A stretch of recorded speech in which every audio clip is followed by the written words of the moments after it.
అత్యధికంగా వర్షపాతం కురవడం వల్ల జనజీవితం అతలాకుతలమై ప్రజలు తీవ్రమైన ఇబ్బందులు, నష్టాలలో ప్రధానంగా ప్రాణ నష్టం, ఆస్తి నష్టం, పశు సంపద నష్టం, ప్రభుత్వం యొక్క ఆస్తులు, రోడ్లు కావచ్చు, భవనాలు కావచ్చు, విద్యుత్ శాఖకు సంబంధించిన సబ్స్టేషన్లు కావచ్చు, ఇతర చాలా శాఖలకు సంబంధించి ముఖ్యంగా లక్షలాది ఎకరాల వ్యవసాయ పంటల నష్టం కావచ్చు, అన్ని రకాలుగా ప్రజలు తీవ్రమైన కష్టాలను, నష్టాలను ఎదుర్కొంటున్నారు. గత 3 రోజుల నుంచి రాష్ట్ర ప్రభుత్వం, అధికారులు, ముఖ్యంగా మంత్రివర్గ సహచరులు, ఉప ముఖ్యమంత్రి గారు కానీ, సాగునీటి పారుదల శాఖ మంత్రి గారు కానీ, R&B శాఖ కానీ, రెవెన్యూ శాఖ కానీ, వ్యవసాయ శాఖ కానీ, మిగతా శాఖలకు సంబంధించిన మంత్రులందరూ కూడా నిత్యం ప్రజలలో ఉండి ప్రజలకు ఒక నమ్మకాన్ని, విశ్వాసాన్ని కల్పిస్తూ ఈ సంక్షోభ సమయంలో ఆ సంక్షోభాన్ని పరిష్కరిస్తూ అధికారులందరినీ కూడా సమన్వయం చేసుకుంటూ సహాయక చర్యలలో రాష్ట్ర ప్రభుత్వం తలమునకలై ఉన్నది. నేను స్వయంగా దాదాపుగా 2 రోజుల నుంచి నిరంతరం చీఫ్ సెక్రటరీ, డీజీపీ, డిజాస్టర్ మేనేజ్మెంట్కి సంబంధించిన అధికారులను, అన్ని జిల్లాల కలెక్టర్లను, ఎస్పీలను, కమిషనర్లను సమన్వయం చేస్తూ వారికి సరైన విధంగా దిశ నిర్దేశిస్తూ దాదాపుగా 48 గంటల నుంచి కంటి మీద కునుకు లేకుండా ప్రభుత్వ యంత్రాంగం అంతా కష్టపడి పనిచేసి ప్రజల్ని ఆదుకొని ప్రజల ప్రాణ నష్టం, ఆస్తి నష్టం లేకుండా చేయాలనే ప్రయత్నం చేసినాం. అయినా దురదృష్టకరం, అందుతున్న ప్రాథమిక సమాచారం ప్రకారం 16 మంది ప్రాణాలు పోవడం కానీ, కొంత పశు సంపద నష్టపోవడం, వేలాది కోట్ల రూపాయల ఆస్తులు నష్టపోవడం, లక్షలాది ఎకరాలలో పంట నష్టం, ఇవన్నీ ఎంత ప్రయత్నం చేసినా ఈ ప్రకృతి మానవ ప్రయత్నాలను అన్నిటిని కూడా కాదని ఈరోజు ఈ నష్టానికి దారితీసింది. ఈ నష్టాలను, ప్రజల యొక్క కష్టాలను చూసి హైదరాబాద్ సచివాలయంలోనో, కమాండ్ కంట్రోల్ రూమ్లోనో ఉండి పర్యవేక్షించడం, ఈ పనులను ఆదేశించడమే కాకుండా క్షేత్రస్థాయిలో మా మంత్రివర్గ సహచరులు గత 48 గంటల నుంచి ప్రజలకు అందుబాటులో ఉండే ఏదైతే వాళ్ళను ఆదుకోవడానికి ప్రయత్నం చేస్తున్నారో నేను కూడా స్వయంగా పాల్గొనాలని ఈరోజు సూర్యాపేట జిల్లాలో హుజూర్ నగర్, కోదాడ, తుంగతుర్తి నియోజకవర్గాలకు సంబంధించి సూర్యాపేట జిల్లా సమీక్ష చేసి అక్కడి నుంచి ఖమ్మం జిల్లాకు వచ్చి ఖమ్మం జిల్లాలో కూడా పాలేరు నియోజకవర్గంలో రాజీవ్ గృహకల్ప ప్రాంతాన్ని, మున్నేరు వాగు వాళ్ళపైన చూపించిన ప్రకోపం, తద్వారా వందలాది కుటుంబాలు నిరాశ్రయులు కావడం, ప్రాణాలు కోల్పోవడం విషయాన్ని కూడా అక్కడ పరిశీలించినాం. అదేవిధంగా ఖమ్మం శాసనసభ నియోజకవర్గంలో బొక్కలగడ్డ ప్రాంతాన్ని కూడా ఆ కాలనీలలో ప్రజల దగ్గరికి వెళ్ళి వాళ్ళకి జరిగిన ఇబ్బందులను, కష్టాలను పరిశీలించడం, అదేవిధంగా పెత్తండ దగ్గర కూడా ఆ తండాకు సంబంధించిన అంశాలను కూడా తెలుసుకోవడం, ఇవన్నీ కూడా క్షేత్రస్థాయిలో జరుగుతున్న నష్టాన్ని, ప్రాణాలు కోల్పోయిన కుటుంబాలకు సాంత్వన చేకూర్చడానికి ఈ ప్రభుత్వం మీకు అండగా ఉంటుంది, మిమ్మల్ని ఆదుకుంటుందని ఒక విశ్వాసం కల్పించడానికి పూర్తి స్థాయిలో ప్రయత్నం చేస్తున్నాం. అధికారులకు కూడా ఆదేశాలు ఇవ్వడం జరిగింది. అంటు రోగాలు, ఎందుకంటే వర్షం అత్యధికంగా వచ్చినప్పుడు, వరదలు వచ్చినప్పుడు వరదతో పాటు కాలనీలకు, ఇళ్లకు, కుటుంబాలకు బురద రావడం, వరద పోయినా కూడా బురద అట్లే ఉండడం, తద్వారా అంటు రోగాలు వేగంగా వ్యాపించడానికి అవకాశం ఉంది. ప్రాణ నష్టం జరిగిన వాళ్ళకు, ఆస్తి నష్టం జరిగిన వాళ్ళకు ఒక రకమైన ఇబ్బంది అయితే ఈ అంటు రోగాలు వేగంగా విస్తరించే అవకాశం ఉంది. కాబట్టి అధికారులకు బ్లీచింగ్ పౌడర్ కొట్టమని కానీ, సున్నం కానీ, లేకపోతే ఫాగింగ్ అంటే దోమల బెడద నుంచి కాపాడడానికి అందరినీ ఆ పొగ ఇవి చేసేది కానీ, కాలనీల హ్యాండ్ స్ప్రే వాటిని ఇవ్వడం కానీ ఇట్లా ప్రతి విషయంలో దోమలను కూడా నియంత్రించడానికి, అంటురోగాలను నియంత్రించడానికి కలెక్టర్ల నేతృత్వంలో అధికారులను సమన్వయం చేస్తూ మెడికల్ అండ్ హెల్త్ కానీ MAUD municipal administration and urban డెవలప్మెంట్కి సంబంధించి మున్సిపల్ శాఖ అధికారులను, పంచాయతీరాజ్ శాఖ అధికారులను, అన్ని డిపార్ట్మెంట్లను సమన్వయం చేసుకుంటూ కలెక్టర్లు ఈ 48 గంటలు నిరంతరం పనిచేసారు. వాళ్ళందరూ నిరంతరం పనిచేయడం వల్లనే ఆస్తి నష్టం, ప్రాణ నష్టాన్ని తగ్గించగలిగినాం. 100% నియంత్రించలేకపోయినా పూర్తి స్థాయిలో అదుపులోనే ఉంచి నష్టాన్ని నివారించగలిగినాం. ఈ నేపథ్యంలో ఈరోజు ఈ పరిస్థితులన్నిటిని కూడా ప్రధానమంత్రికి, కేంద్ర హోంశాఖ మంత్రికి వివరించడం జరిగింది. National disaster management authority chairman prime minister ఎప్పుడైనా ప్రకృతి వైపరీత్యాలు రాష్ట్రాలలో సంభవించినప్పుడు కేంద్ర ప్రభుత్వం ముందుకొచ్చి ఉదారంగా రాష్ట్రాలను ఆదుకోవాల్సిన, పేదలకు సహాయం చేయాల్సిన బాధ్యత కేంద్ర ప్రభుత్వం మీద ఉన్నది. కాబట్టి తక్షణమే ప్రధానమంత్రిని భేషజాలకు వెళ్లకుండా మాట్లాడి, కేంద్ర హోంశాఖ మంత్రితో మాట్లాడి తెలంగాణ ప్రజలకు వచ్చిన కష్టాన్ని వివరించి తక్షణమే నష్ట నివారణ చర్యలకు ఎన్డీఆర్ఎఫ్ నుంచి సిబ్బందిని తీసుకోవడం, ఇట్లాంటి అన్నిటి మీద కూడా కేంద్ర ప్రభుత్వంతో సమన్వయం చేసుకుంటూ రాష్ట్ర ప్రభుత్వంలో ఉన్న అధికారులకు అందరికీ కూడా ఆదేశాలు ఇస్తూ మంత్రివర్గ సహచరుల సహకారంతో ఇప్పటి వరకు నిర్వహించినాం. ఈరోజు క్షేత్రస్థాయిలో పరిశీలించిన తర్వాత ఈరోజు ఉదయమే కొన్ని అంశాల విషయంలో ప్రభుత్వం కొన్ని నిర్దిష్టమైన నిర్ణయాలు కూడా తీసుకోవడం జరిగింది. దీంతో పాటు ప్రధానమంత్రి గారికి తక్షణమే ఇది జాతీయ విపత్తుగా గుర్తించాలి. ఒక ఆంధ్రప్రదేశ్లోనే కాదు, ఆంధ్రప్రదేశ్లో ఉన్న కృష్ణా జిల్లా కంటే తెలంగాణలో ఉన్న ఖమ్మం జిల్లా అత్యధికంగా నష్టపోయింది. తీవ్రంగా ఇక్కడ ఈ ప్రభావం చూపించింది. అదేవిధంగా మధురలో హైయెస్ట్ డ్యామేజ్, పాలేరు, ఖమ్మం అంటే గతంలో కనివిని ఎరగని విధంగానే. ఇప్పుడు చాలామంది పెద్ద మనుషులతో మాట్లాడితే మా అనుభవంలో మేము పుట్టినప్పటి నుంచి 60-70 ఏళ్ళ నుంచి 40 సెంటీమీటర్ల వర్షము ఇంతవరకు మేము ఎప్పుడు చూడలేదు. తక్కువ సమయంలో అత్యధికంగా వర్షం కురిసింది, ఇట్లాంటి విపత్తునే మేము చూడలేదని చెప్తున్నారు. ఈరోజు సూర్యాపేట జిల్లాలో కానీ, ఖమ్మం జిల్లాలో కానీ ఇప్పుడే సమాచారం అందుతుంది. ఆదిలాబాదు, నిర్మల్ ప్రాంతంలో కూడా అత్యధికంగా వర్షాలు పడుతున్నాయి. ఇవన్నీ కూడా తెలంగాణ మీద ప్రకృతి దాడి. పక్క రాష్ట్రాలతో పాటు మన రాష్ట్రానికి కూడా విపత్తు వచ్చింది. అందుకే ప్రధానమంత్రికి నేను స్వయంగా లేఖ రాసిన, ఇది జాతీయ విపత్తుగా మీరు పరిగణించి తక్షణమే జాతీయ విపత్తుగా ప్రకటించండి. నేషనల్ కలామిటీ కింద మీరు గుర్తిస్తే నేషనల్ కలామిటీలో ఉండే నిధులను మనము అత్యధికంగా వినియోగించుకోవడానికి, నష్టపోయిన వాళ్ళను నష్టపరిహారం ఇచ్చి ఆదుకోవడానికి, కొట్టుకుపోయిన రోడ్లను కావచ్చు, రైల్వే లైన్లను కావచ్చు, ఇరిగేషన్ ప్రాజెక్టులు కావచ్చు, వీటన్నిటిని కూడా మనం తక్షణమే పునరుద్ధరించుకోవడానికి అవకాశం ఉంటుంది. కాబట్టి ప్రధానమంత్రి గారికి లేఖ రాస్తూ జాతీయ విపత్తును ప్రకటించండి అని చెప్పి రాష్ట్ర ప్రభుత్వం కేంద్ర ప్రభుత్వానికి విజ్ఞప్తి చేస్తుంది. అదేవిధంగా రోడ్స్ అండ్ బిల్డింగ్స్, ఎనర్జీ అంటే విద్యుత్ శాఖ, అదేవిధంగా వ్యవసాయం, పంటలు దాదాపుగా 4 నుంచి 5 లక్షల ఎకరాలలో పంట నష్టం జరిగింది. ఇవే కాకుండా పంచాయతీరాజ్ అండ్ రూరల్ డెవలప్మెంట్లో రోడ్ల డ్యామేజ్, ఇతర ఆస్తి నష్టం జరిగింది. అదేవిధంగా పశు సంపద కూడా చనిపోవడం జరిగింది. మున్సిపల్ అడ్మినిస్ట్రేషన్లో అర్బన్ ఏరియాలో including Hyderabad and Khammam, other municipal corporations and whereas in municipalities also we have lost we have affected heavily.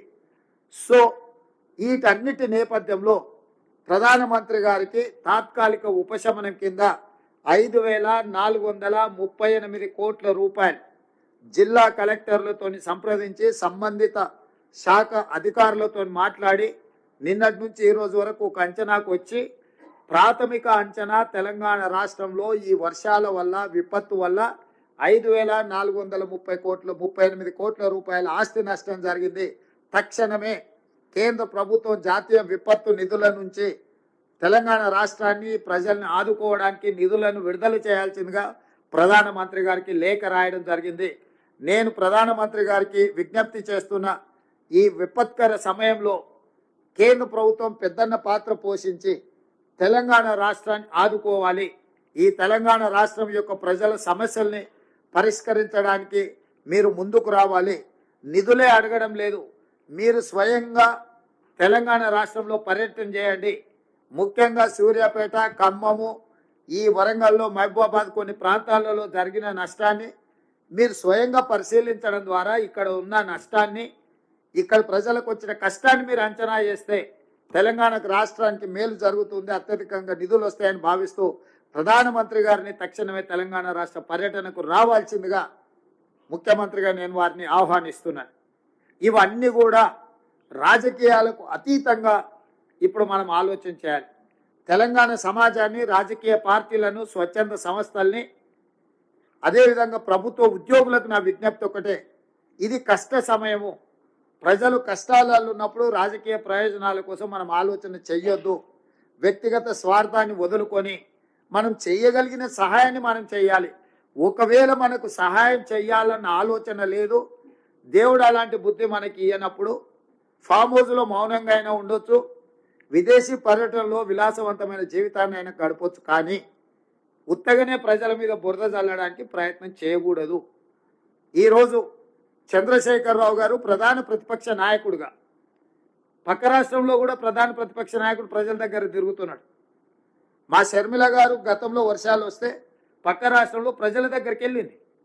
ఈరోజు నిజంగానే ప్రజలు ఇంత విపత్కర పరిస్థితులు ఎదుర్కొంటున్నాయని బీఆర్ఎస్ భావించినప్పుడు ప్రధాన ప్రతిపక్ష నాయకుడు ప్రభుత్వానికంటే ముందు ప్రజల దగ్గరికి వెళ్ళాలి, ప్రజా సమస్యల్ని ప్రభుత్వానికి నివేదించాలి, ప్రజల యొక్క విజ్ఞప్తులు తీసుకొని ప్రధాన ప్రతిపక్షంగా చంద్రశేఖరరావు గారు ఆ సమస్యల్ని ప్రభుత్వం దృష్టికి తీసుకొచ్చి అవసరమైతే ప్రభుత్వాన్ని నిలదీసినా పర్వాలేదు, ప్రజా సమస్యల పరిష్కారంలో భాగంగా.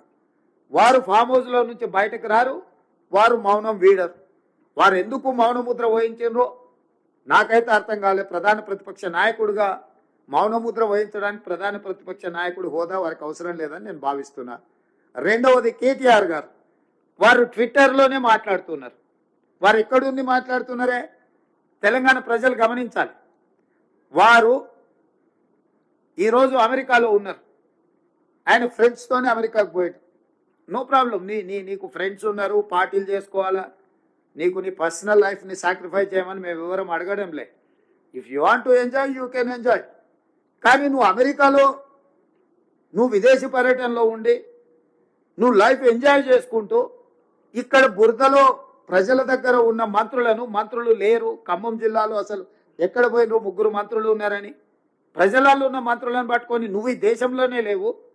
ఖమ్మం జిల్లాలో ప్రజల మధ్యలో ఉండి బట్టి విక్రమార్క గారు, తుమ్మల నాగేశ్వరరావు గారు, పొంగులేటి శ్రీనివాసరెడ్డి గారు 2 రోజుల నుంచి ఇక్కడ సమన్వయం చేసుకొని కష్టపడుతుంటే మంత్రులే లేరు.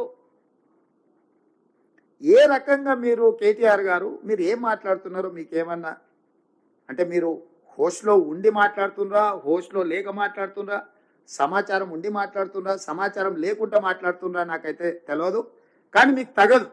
మీరు అమెరికాలో వండుకుంటూ మీ పర్సనల్ లైఫ్ని మీరు ఎంజాయ్ చేస్తూ ఇక్కడ ప్రజల కష్టాలండి వరదల వల్ల బురదలో కూరుకుపోయిన ప్రజలకు అండగా నిలబడ్డ మంత్రులను బద్నాం చేయాలన్న నీ ఆలోచన నీకు ఎలాంటి ప్రయోజనం చేకూర్చదు.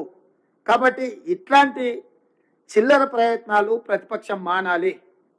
ప్రతిపక్షం బాధ్యతాయుతంగా వ్యవహరించాలి, ప్రభుత్వానికి సూచనలు ఇవ్వాలి, సలహాలు ఇవ్వాలి, కలిసి పనిచేయాలి.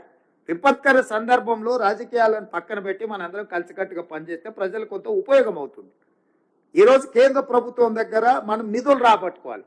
నిధులు రాబట్టుకోవాలంటే పాలకపక్షం, ప్రతిపక్షం అందరూ ప్రజాప్రతినిధులం కేంద్ర ప్రభుత్వానికి విజ్ఞప్తి చేయడమే కాకుండా అవసరమైతే ఒత్తిడి చేసి నిధులు తెచ్చుకుంటే అది తెలంగాణ రాష్ట్రానికి ఉపయోగపడుతుంది. మీరు ఈ విపత్తును జాతీయ విపత్తుగా ప్రకటించమని చెప్పరు.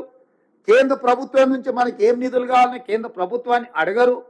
కనీసం ప్రధాన ప్రతిపక్ష నాయకుడిగా 10 సంవత్సరాలు ముఖ్యమంత్రిగా తెలంగాణ ఉద్యమకారుని అని చెప్పుకునే మీరు తెలంగాణకి ఇంత కష్టం వచ్చి 16 మంది ప్రాణాలు కోల్పోయి, పశు సంపద కోల్పోయి, వేల కోట్ల రూపాయల ఆస్తులు నష్టపోయి, అంటే 20 ఫీట్ల పైన ఇళ్లకు నీళ్ళు వచ్చి ప్రజలు కష్టాలలో ఉంటే కనీసం పలకరించడానికి కూడా మీకు మనస్కరించలేదు. అయ్యో పాపం అని సానుభూతి కూడా మీరు చూపించలేదు. మీరు ఈ రకంగా మాట్లాడితే ఇది తెలంగాణ ప్రజలకు నష్టం చేకూరుస్తుంది తప్ప తెలంగాణ ప్రజలకు ప్రయోజనం ఉండదు. మా ప్రభుత్వం ప్రజలు కష్టాలలో ఉన్నప్పుడు కష్టాలను తీర్చడానికి ప్రయత్నం చేస్తుంది తప్ప రాజకీయ ప్రయోజనం కోసం మేము ఆలోచన చేయము. ఈ రోజు నా ప్రయత్నం అంతా ప్రజలకు అండగా నిలబడాలని. నిజంగా వాళ్ళకు వచ్చిన కష్టానికి ప్రభుత్వం ఎంత సహాయం చేసినా తక్కువనే అవుతుంది. ఇవాళ నేను చూసిన రాజీవ్ గృహకల్పలో పోయినా, ఇంతకుముందు బొక్కలగడ్డ ప్రాంతంలో చూసిన వాళ్ళు ఇల్లు సర్వం కోల్పోయారు. ఒకరొకరు 30 ఏళ్ళు 40 ఏళ్ళు కష్టపడి కొనుక్కున్న ఫ్రిడ్జ్లు, టీవీలు, మంచాలు, ఇంట్లో ఉండే బియ్యం, పప్పు, ఉప్పు, బెల్లం, చింతపండు, మంచి నూనె సర్వం నీళ్ళలో కలిసిపోయింది, సర్వం కొట్టుకుపోయింది.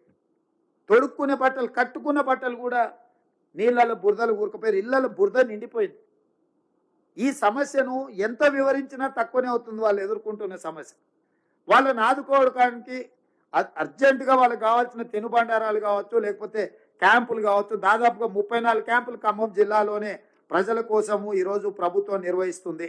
34 క్యాంపులలో దాదాపుగా 2119 కుటుంబాలు 7467 మందికి రాష్ట్ర ప్రభుత్వం అన్ని రకాల వసతులను ఏర్పాటు చేసి just in one Khammam district, Khammam head క్వార్టర్స్లో. సో ఇట్లా ప్రభుత్వము ఇన్ని మంచి పనులు చేస్తుంటే పాపం ఉపరాష్ట్రపతి వెంకయ్య నాయుడు గారు ముందుకు వచ్చి టోకెన్గా, అంటే నేను మీతోనున్నా అని ఒక నైతిక మద్దతు ఇవ్వడానికి వారు ముందుకు వచ్చి కొంత ఆర్థిక సహాయాన్ని, ముఖ్యమంత్రి సహాయాన్ని ఇచ్చారు. 10 సంవత్సరాలు మినిమం 1,00,000 కోట్లు దోసుకున్న మీరు ఓ 1000 కోట్లు 2000 కోట్లు ఇస్తే మీరు చేసిన పాపాలలో కొంతమైన కడుక్కోవడానికి ఉంటుంది కదా. కేసీఆర్, కేటీఆర్, హరీష్ రావు గారికి అది చెయ్యరు. చిల్లి గవ్వ కూడా ప్రజలకు ఇయ్యరు. కానీ ప్రభుత్వం చేస్తున్న పనులను, ప్రభుత్వం చేస్తున్న మంచి పనిని అభినందించకపోయినా ఈ ప్రభుత్వం మీద ఈ బురద రాజకీయాలే చేయాలని ఆ కుటుంబం ప్రయత్నం చేస్తుంది. కాబట్టి ఈరోజు ఇలాంటి విపత్కర పరిస్థితుల్లో ఒకటి, తెలంగాణ రాష్ట్ర ప్రభుత్వం చేయాల్సిన అన్ని రకాల సహాయాలను తెలంగాణ రాష్ట్ర ప్రభుత్వం అందిస్తుంది. ప్రభుత్వం వెనక్కి పోదు, ఖర్చుల కోసం వెనక్కి పోయేది లేదు. ఈ సంపద పేదల కష్టాలలో ఉన్న వాళ్ళని ఆదుకోవడానికే తప్పకుండా తెలంగాణ రాష్ట్ర ప్రభుత్వం అన్ని రకాలుగా ఆదుకోవడానికి ప్రయత్నం చేస్తుంది. అదే సందర్భంలో తెలంగాణ ప్రజల యొక్క హక్కును కాపాడడానికి కేంద్ర ప్రభుత్వాన్ని జాతీయ విపత్తుగా ప్రకటించాలని 5,438 కోట్ల రూపాయల సహాయాన్ని అందించాలని ఈరోజు కేంద్ర ప్రభుత్వాన్ని మేము అడుగుతున్నాము. ఇదే సందర్భంగా రాష్ట్ర ప్రభుత్వం ఈరోజు ఉదయం అందరితో చర్చించి చనిపోయిన ప్రతి వ్యక్తికి, ఆ కుటుంబానికి 5 లక్షల రూపాయల నష్టపరిహారం ఇవ్వాలని ఈరోజు ప్రభుత్వం నిర్ణయం తీసుకున్నది. పశువులు చనిపోతే 50,000 రూపాయలు ఇవ్వాలని నిర్ణయం తీసుకున్నాం. అదేవిధంగా గొర్రెలు కానీ, మేకలు కానీ ఇట్లాంటివి చచ్చిపోతే 5,000 రూపాయలు ఈరోజు వాటికి ఇవ్వాలని మేము అనుకున్నాం. అదేవిధంగా పంట నష్టం, ఇసుక మేటలు పేరడం కానీ, వర్షం వల్ల కొట్టుకుపోవడం కానీ దాదాపుగా 4 నుంచి 5 లక్షల ఎకరాలు నష్టపోయిందని పత్రికలలో మేము చూస్తున్నాం. నేను రెవెన్యూ అధికారులకు, ముఖ్యంగా కలెక్టర్లకు, రాష్ట్రంలో ఉన్న వివిధ ప్రాంతాల కలెక్టర్లకు, రెవెన్యూ సిబ్బందికి, వ్యవసాయ శాఖ సిబ్బందికి తక్షణమే గ్రామాలలో పర్యటించి క్షేత్రస్థాయిలో అంచనా చేసి ఎన్ని ఎకరాలు పంట నష్టపోయింది, ప్రతి ఎకరాకు 10,000 రూపాయలు నష్టపరిహారం రైతులకు ఇవ్వాలి అని ప్రాథమికంగా ఈ ప్రభుత్వం ఒక అంచనాకు వచ్చింది. ఇదే కాకుండా ఇళ్లలో నీళ్ళు వచ్చి నష్టపోయిన వాళ్లకు తక్షణ ఉపశమనం కోసం పర్టికులర్గా బొగ్గలగడ్డ దండ కానీ, లేకపోతే రాజీవ్ గృహకల్ప ప్రాంతంలో కానీ 10,000 రూపాయలు నగదు వాళ్లకు. ఇది నిజంగా ఏ మాత్రం కూడా వాళ్ళకి జరిగిన నష్టానికి ఇది 1% కూడా కాదు. కాకపోతే అత్యవసరంగా చేతిలో ఖర్చులోకి ఉండదు కొన్నిసార్లు చాలా కుటుంబాలకు. ఎందుకంటే వాళ్ళు రోజువారీగా కష్టపడి సంపాదించుకొని కుటుంబాలను వెల్లదీసే వాళ్ళు ఉంటారు. అట్లాంటి వాళ్ళకు కూడా తక్షణమే 10,000 రూపాయల లాగా ఈ కుటుంబాలకు కూడా ఇవ్వాలని అత్యవసరంగా ప్రభుత్వానికి నివేదికలు పంపించి అడగాలంటే చాలా ఆలస్యం అవుతుంది. దానికోసం ఖమ్మం కలెక్టర్ ఖాతాలో 5 కోట్ల రూపాయలు తక్షణమే కంటింజెన్సీ ఫండ్ కలెక్టర్ గారికి ఇచ్చిన. ఎందుకంటే కలెక్టర్ క్షేత్రస్థాయిలో వెళ్ళి అక్కడ ఏదైనా సమస్య చూస్తే అది 2 లక్షలు 5 లక్షలు ఖర్చు పెడితే ఆ సమస్యకు అక్కడ కాలనీకి పెద్ద రిలీఫ్ ఉంటుంది. వారి దగ్గర డబ్బులు లేకపోతే వాళ్ళు ప్రపోజల్ పంపించి సెక్రటేరియట్కి పంపించి సెక్రటేరియట్లో ఒక ప్రొసీజర్ని అడాప్ట్ చేసుకొని ఆ నిధులు మంజూరు చేసుకోవాలంటే పునకాలం కాస్త గడిచిపోతుంది. కాబట్టి తక్షణమే ఖమ్మం కలెక్టర్ ఖాతాలో కంటింజెన్సీ ఫండ్ కింద ఒక 5 కోట్ల రూపాయలు విడుదల చేసి నేను బయలుదేరిన. సూర్యాపేట కలెక్టర్ ఖాతాలో ఒక 5 కోట్ల రూపాయలు నేను పెట్టడం జరిగింది. ఇంకా 3-4 ఖాతాల్లో సూర్యాపేట, మహబూబాబాద్, కొత్తగూడెం, ఖమ్మం ఇట్లాంటి కలెక్టరేట్లకు 5 కోట్ల రూపాయల కంటింజెన్సీ ఫండ్ ఆ కలెక్టర్లకు ఇవ్వడం జరిగింది. అత్యవసరంగా కలెక్టర్ డిస్క్రిషనరీ పవర్. ఎక్కడికైనా కలెక్టర్ పర్యటనకి వెళ్ళినప్పుడు ప్రజలు ఆశిస్తారు, కలెక్టర్ గారు వచ్చిందంటే మా సమస్య ఏదో పరిష్కారం అవుతుంది, మాకు ఏదో సహాయాన్ని అందిస్తారు. కానీ ఆ కలెక్టర్ గారు పోయి ఉత్త చేతులతోనే వస్తే ప్రజలు తీవ్ర నిరాశకు లోనవుతారు. అందుకోసమని కలెక్టర్లను ఆ విధంగా కాకుండా కలెక్టర్లను కూడా ఎక్కడికైనా వెళ్తే సమస్యలు పరిష్కరించడానికి వాళ్ళకి 5 కోట్ల రూపాయలు వాళ్ళ ఖాతాలో పెట్టడం జరిగింది. రెండవది, ఇప్పుడు మా కలెక్టర్ గారు చెప్పినట్టు ఇక్కడ సమస్య వచ్చినప్పుడు, బ్రిడ్జ్ మీద ప్రజలు చిక్కుపోయినప్పుడు, వరదలో లేకపోతే ఇండ్ల మిద్దె మీద ఉన్నప్పుడు నేషనల్ డిజాస్టర్ రెస్పాన్స్ ఫోర్స్ వచ్చేంత వరకు ఆగాల్సి వస్తుంది. సో కేంద్ర ప్రభుత్వం మీద ఆధారపడితే మినిమం 24 గంటల నుంచి 36 గంటలు అవుతుంది వాళ్ళు వెనక్కి రావడానికి. అందుకే ప్రభుత్వం స్పష్టంగా ఒక నిర్ణయం తీసుకున్నది.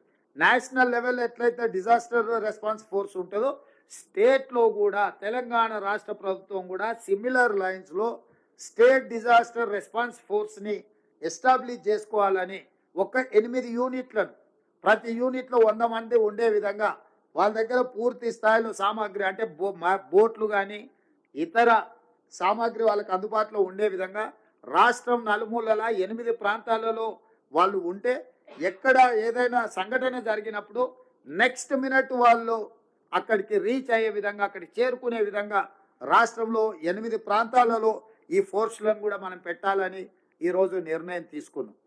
10 సంవత్సరాలు గత ప్రభుత్వం ఎన్నిసార్లు వరద వచ్చినా కనీసం SDRFను కూడా పెట్టుకోలేకపోయింది.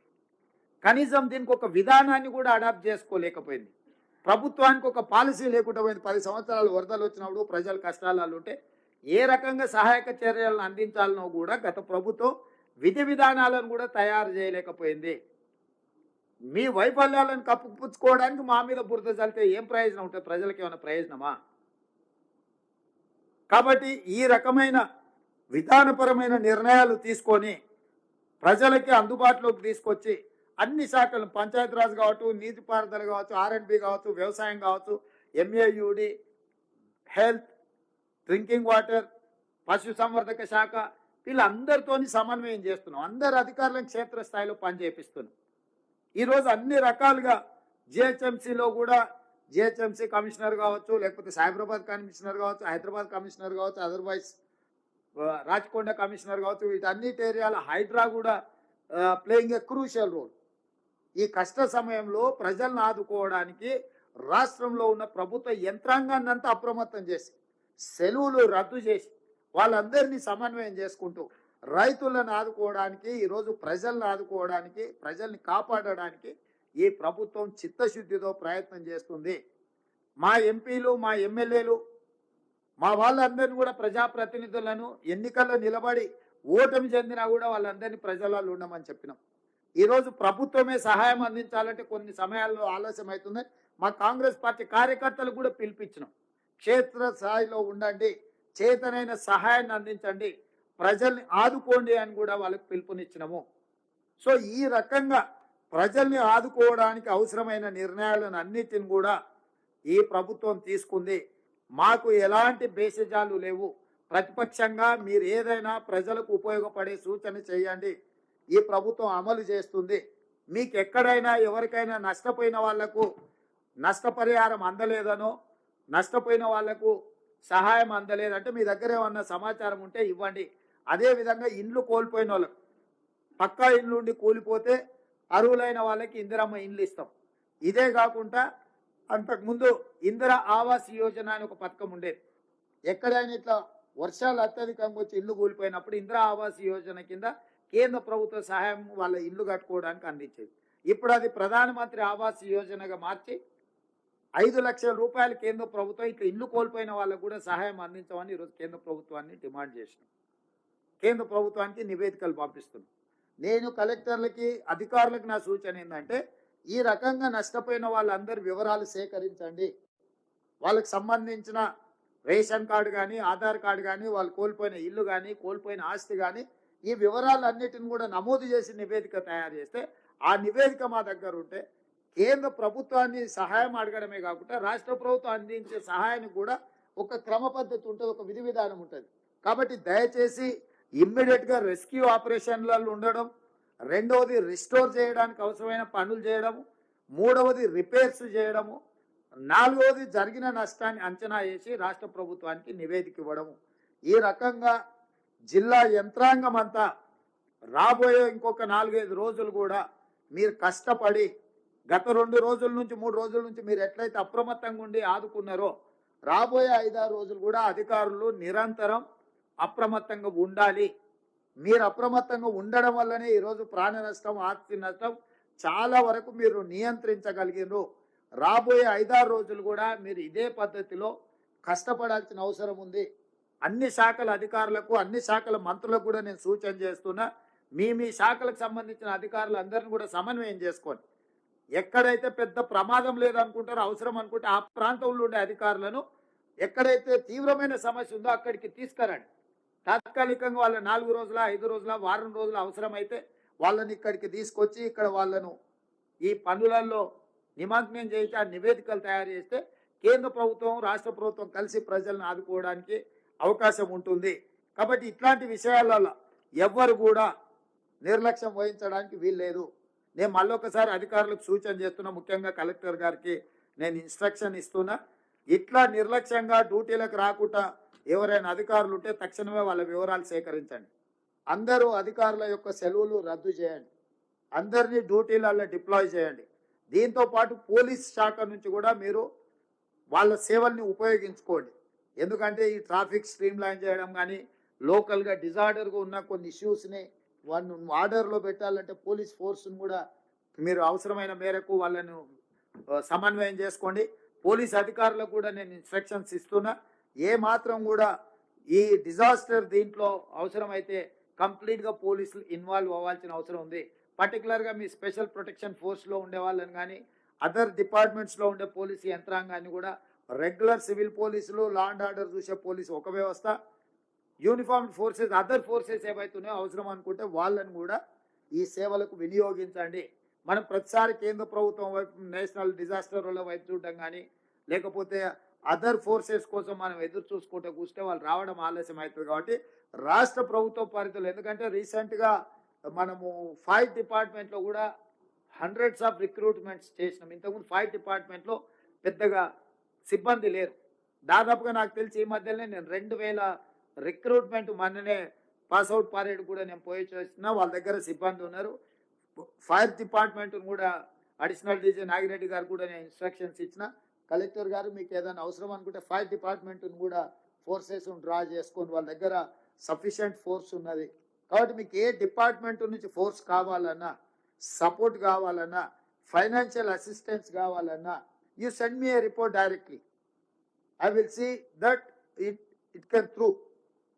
సో మీరు రొటీన్ ప్రభుత్వ విధానం ప్రకారం ఒక ఫైల్ తయారై క్లర్క్, సెక్షన్ ఆఫీసర్ ఆ పైన అట్లా సెక్రటేరియట్కి వచ్చి నాకు చేరి నా నుంచి తీసుకొని వచ్చేవరకల్లా చాలా సమయం పడుతుంది. అట్లా కాదు, మీరు ఏదున్నా డైరెక్ట్గా నివేదికలు చేసి స్పెషల్ మెసెంజర్ను పెట్టి డైరెక్ట్ చీఫ్ సెక్రటరీ దగ్గరికి పంపండి. ప్రభుత్వంలో ఆర్థిక మంత్రి గారు నేను అక్కడ కూర్చొని అక్రాస్ ద టేబుల్ అప్పటికప్పుడు మంజూరు చేయాల్సినవి చేస్తాం. మిగతా అప్రూవల్స్ ఏమన్నా చేసుకునేది ఉంటే మనం తర్వాత అయినా అప్రూవల్స్ తీసుకుందాం. దీంట్లో ఏ మాత్రం కూడా ఛాన్స్ తీసుకోవడానికి లేదు. ఇది ఎప్పుడో ఒకసారి వచ్చే విపత్తు. ఈ టైంలో ప్రజలకు మనం అండగా నిలబడాలి. ఇది మన బాధ్యత. ఈ బాధ్యతలో మన అందరం కలిసికట్టుగా ఒక సమన్వయంతో ముందుకెళ్ళాలి. పని చేయడం ఒక ఎత్తు అయితే సమన్వయం చేసుకోవడం రెండో ఎత్తు. సమన్వయంతో చేస్తే ఎక్కువ సమస్యలు పరిష్కారం అవుతాయి. కాబట్టి దయచేసి అన్ని డిపార్ట్మెంట్ అధికారులకు, మంత్రులకు నా సూచన, సమన్వయంతో ముందుకు వెళ్ళాలి.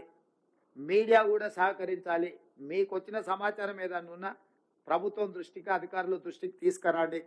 ప్రతి దాని మీద కొంతమంది పొలిటికల్ పార్టీ ఓన్డ్ మీడియా, అంటే రాజకీయ పార్టీల సొంత ఎజెండాతో నడిచే కొన్ని మీడియాలు ఉంటాయి. మేము వాళ్ళని ఏం కాదని, వాళ్ళ వ్యాపారమే అది. వాటిని మేము మీడియా అనదలుచుకోలేదు. ఆ వ్యాపార సంస్థలు వాళ్ళ దగ్గర అక్రమంగా సంపాదించిన సొమ్ము ఉంది. టీవీలు పెట్టుకుంటారు, పేపర్లు పెట్టుకుంటారు, వాళ్ళకి ఇష్టం వచ్చింది రాసుకుంటారు. మేము మోర్ డెమోక్రటిక్ అండ్ ప్రజాపాలన కాబట్టి మేము పెద్దగా వాళ్ళని ఏం అంటలేము. అనదలుచుకుంటే పెద్ద విషయం కాదు. కాకపోతే అనదలుచుకోలేదు, సరే వాళ్ళు చేసే ప్రయత్నాన్ని ప్రజలు నిశ్చితంగా గమనిస్తూనే ఉంటారు. ప్రజలు దానికి సంబంధించి చెప్పాల్సిన సమయంలో 2 సార్లు అసెంబ్లీలో, పార్లమెంటులో ప్రజలు స్పష్టమైన తీర్పు చెప్పినారు. ఇప్పటికైనా వాళ్ళ పోకడ వాళ్ళ వ్యవహారం మారకపోతే ఆ మాత్రం కూడా ఉండరు. ఆయన అక్కడనే ఉంటాడు, పోయిన దగ్గరనే ఉంటాడు. ఇద్దరు బయటికి రారు. ఇట్లనే వ్యవహారం చేస్తే అంత మాత్రం నేను ఖచ్చితంగా చెప్పగలను. ఇంత ఈ సమావేశంలో పాల్గొన్న వాళ్ళందరూ కూడా ఒక ఆలోచనతోని ప్రజలకు ఉపయోగపడాలనేదాంతో ఈ మందిరం నుంచి వెళ్ళండి. నేను స్వచ్ఛంద సంస్థలకు పరిశ్రమలకు కూడా ప్రధానంగా తెలంగాణ రాష్ట్రంలో వ్యాపారం చేస్తున్న పెద్ద పెద్ద సంస్థలు ప్రజలకు సహాయాన్ని అందించడానికి ముందుకు రావాలి. మీరు చేయగలిగిన ఏమైనా సహాయం ఉంటే అది మంచిది.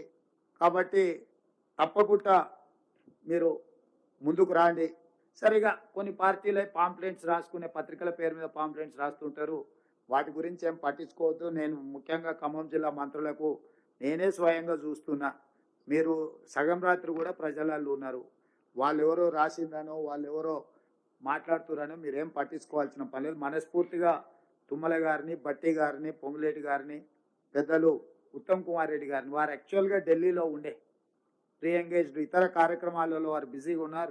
రాత్రి ఉట్టిన సూర్యాపేట జిల్లాలో ఉన్న అత్యధిక వర్షం వల్ల వారు ఎంబడే వచ్చి సూర్యాపేట చేరి వాళ్ళు క్షేత్రస్థాయిలో వాళ్ళందరూ కష్టపడుతున్నారు.